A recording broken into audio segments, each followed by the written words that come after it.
Voltamos com o programa Reflexão e meu convidado, mais que de honra, meu amigo Givaldo, está aqui conosco para a gente poder falar um pouquinho sobre a vida dele e também algumas questões que certamente vão surgir nessa conversa. Mas antes de qualquer coisa, Givaldo, quem é o Givaldo? Você pode falar um pouquinho de você para nós? O Ed, confesso para você que eu me sinto extremamente desconfortável falar de você mesmo. E falar de mim mesmo. Tá?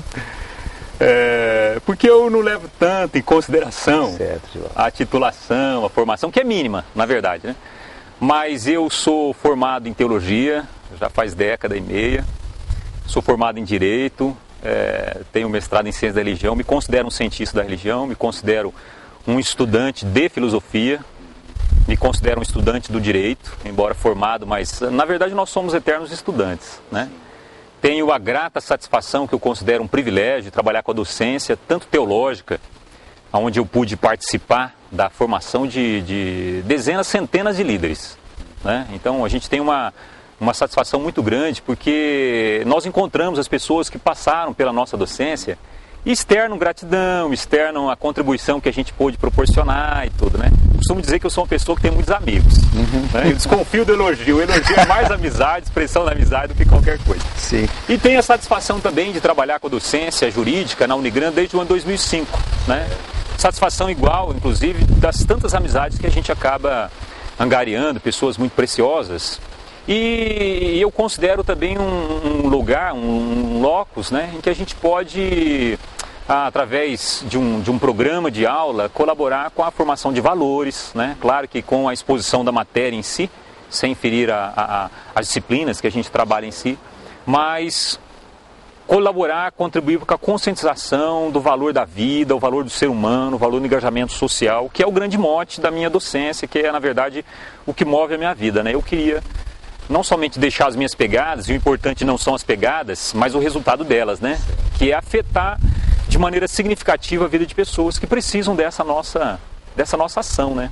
Sim, você é natural de Dourados mesmo? Douradense. Você é douradense, casado com filho? Casado, tenho 2 crianças maravilhosas, uma família maravilhosa, na verdade. Sim. É uma pessoa extremamente feliz.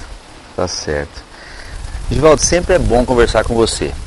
Igualmente, Ed. Prazer, nossa. Sempre é bom. Todas as vezes que nós sentamos para conversar, não são muitas, mas todas as vezes que nós sentamos para conversar, sempre foi muito gostoso poder ouvir você. A gente poder sempre tem uma piada na manga, né, Ed? De maneira que fica mais fácil, né? Sim. Eu acho que nós estamos vivendo uma realidade em Dourados que necessita de muita reflexão mesmo. Concordo plenamente. Nós precisamos pensar muito, porque é um momento político que nós estamos vivendo, né?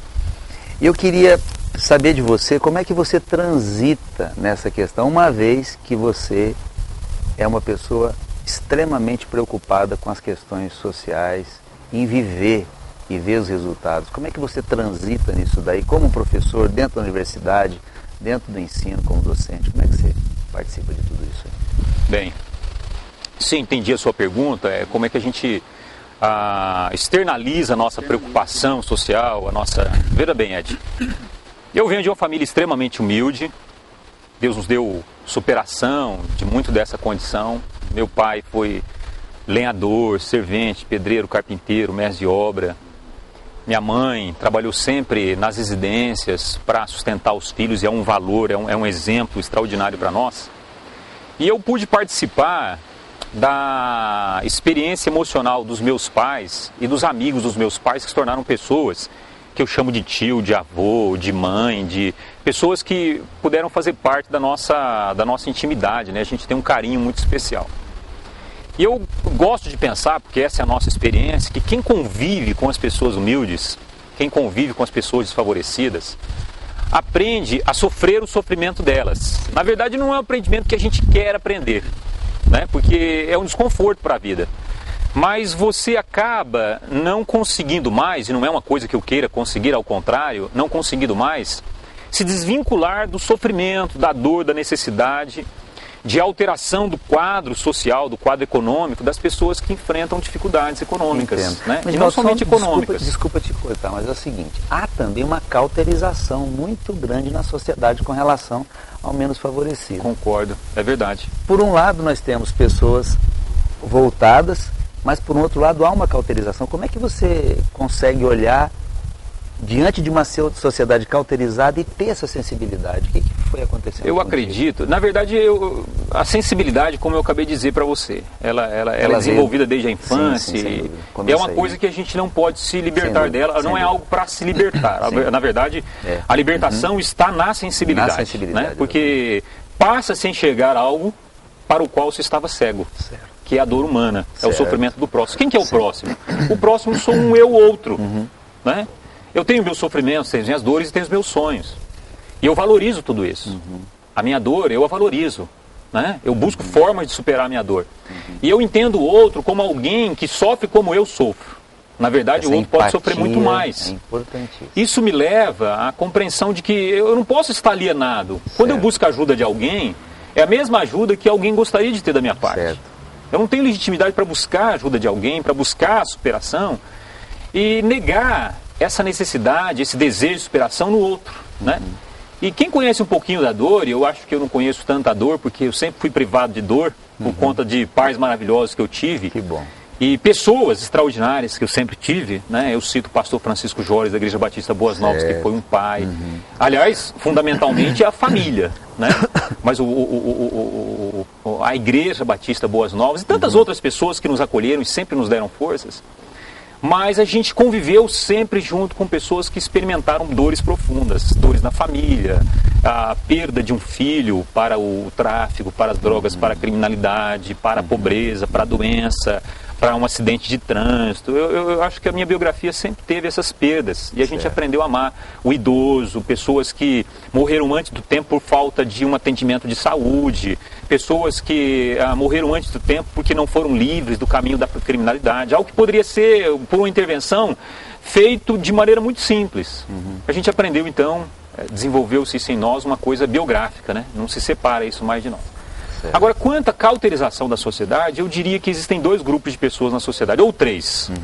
Um grande grupo de pessoas, Ed, mas eu acho que é grande mesmo, de pessoas que são sensíveis. Sim. Talvez elas não externem publicamente, ou talvez o sentimento delas não vem para a mídia, não vem publicizado, mas eu sempre encontrei pessoas profundamente preocupadas e que estão com gestos anônimos fazendo bem pelo próximo, né?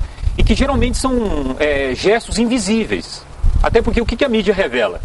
A mídia mostra o crime, ela mostra a tragédia, ela não revela, ela não mostra aonde o bem está sendo feito. Certo. Isso às vezes nos dá a impressão de que o mal está vencendo. O mal não está vencendo.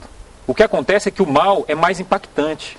O mal choca mais. Sim, sem dúvida. E a mídia gosta daquilo que choca. Sim, exatamente. Aquilo que dá manchete, que dá tabloide. Você diria para mim que para fazer política séria tem que fazer parte do grupo dos extremamente sensíveis? Como fazer política se você não tem sensibilidade? Sem dúvida, né?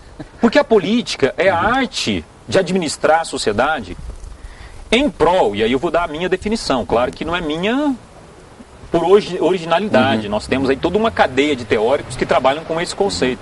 Mas o que é a política? A política é um poder de administração da sociedade. Mas esse poder é exatamente para equilibrar a disparidade de poderes dentro de uma sociedade. Certo. Porque existem grupos sociais que têm poder e que não precisam da política. Aliás, eles precisam ser refreados.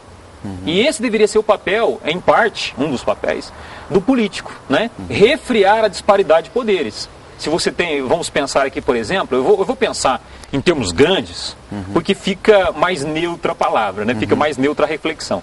Se a gente pensar numa grande corporação internacional, multinacional, se o Estado não regular as suas ações, ela entra dentro de outros estados e acaba com a economia. Ela acaba com a possibilidade de outros mercados internos, empresas menores, subsistir. O Estado, então, vem para dar uma regulada nesse poder. E aí, na sociedade, nós temos indivíduos e grupos sociais com poder e que não precisam do Estado. Não precisa de SUS, não precisa de escola pública, não precisa da ação estatal. Porque eu posso pagar pelo ensino da minha criança, eu posso pagar um plano de saúde por excelência. Quem é que precisa? É o desfavorecido, é o necessitado. E aí, o político, entre as suas funções, não obviamente essa, ele deveria pensar em como equacionar, como aproximar esses grupos sociais, que seria a inclusão social, né? Porque as pessoas que detêm poder econômico, elas dependem muito pouco do poder do Estado. Certo. Então, um político sem sensibilidade, ou ele vai ser um classista, elitista, que vai governar para os seus, se esquecendo da grande massa que precisa da intervenção política, ou ele vai ser uma pessoa indiferente. Eu costumo dizer, né? É um vereador que fica trocando nome de rua na cidade. Porque você sabe, né? Você sabe. Grande parte não é a maior parte, mas parte das ações do legislativo municipal é trocar nome de rua, trocar nome de praça e coisa do gênero. Eu não estou dizendo que isso é indigno, né? Mas é uma coisa de valor social, na minha leitura, muito pequeno. Para ocupar a energia de alguém. Tá, o que você acha que nós podemos esperar do político enquanto eleito? Muito boa essa pergunta. A expectativa de um político. Nós estamos em época de eleições. Sim. E essa pergunta é muito pertinente, muito pertinente. O que a gente espera de um político? Nós estamos em eleições municipais, né? Mas vamos pensar aqui o que a gente pode esperar de um presidente, de um senador, de um deputado federal estadual, de um governador, no nosso caso aqui, de um prefeito, de vereadores. Grandes coisas podem ser feitas pela política. A política, ela canaliza recursos, ela administra recursos, de uma ordem, Ed, inimaginável para muita gente, na ordem de milhões, né? Que pode fazer uma diferença social extraordinária se aplicada de maneira equilibrada, de maneira coerente. O equilíbrio está no desequilíbrio. Certo. O equilíbrio está em atender as necessidades mais urgentes. Sem dúvida. Né? Por exemplo, saúde, educação, problema de segurança, problema de urbanização. Isso tudo vem antes do lazer, vem antes da cultura, Sem na minha dúvida, leitura. É uma questão de prioridade. Né? Claro que o lazer está ligado ao combate à criminalidade, está. A cultura está ligada também ao desenvolvimento social, cultural de uma civilização, de um estado, de uma sociedade, também está. Mas antes disso está a saúde. Antes disso está a oferta de emprego. Antes disso está a educação, que na minha leitura deveria ser atacada com a maior fatia da receita de qualquer município, de qualquer estado, de qualquer Mas isso união. porque você é um educador? Não, Certo. não. Isso por dados empíricos, Certo. isso por dados estatísticos, Certo. visíveis. A educação é o que cria Certo. o poder de superação, de mobilidade social e que cria, inclusive, que desenvolve a massa crítica, Certo. que vai fiscalizar as ações tanto do executivo quanto do legislativo, a fim de combater a corrupção, a fim de combater os desvios de verbas, a fim de combater uma gestão ineficaz, uma inércia, né? A fim de levá-la a realmente se preocupar com as necessidades públicas. A sensibilidade crítica, a mobilização crítica, ela nasce da educação. Sem dúvida. Embora existam pessoas que não têm uma formação acadêmica tão grande, que são extremamente envolvidas, meu pai era uma pessoa Certo. dessa. Né? Não tinha letras, mas ele tinha uma consciência política extraordinária, de onde eu aprendi, né? Muito, muito. Meu pai poderia citar aí o nome de cada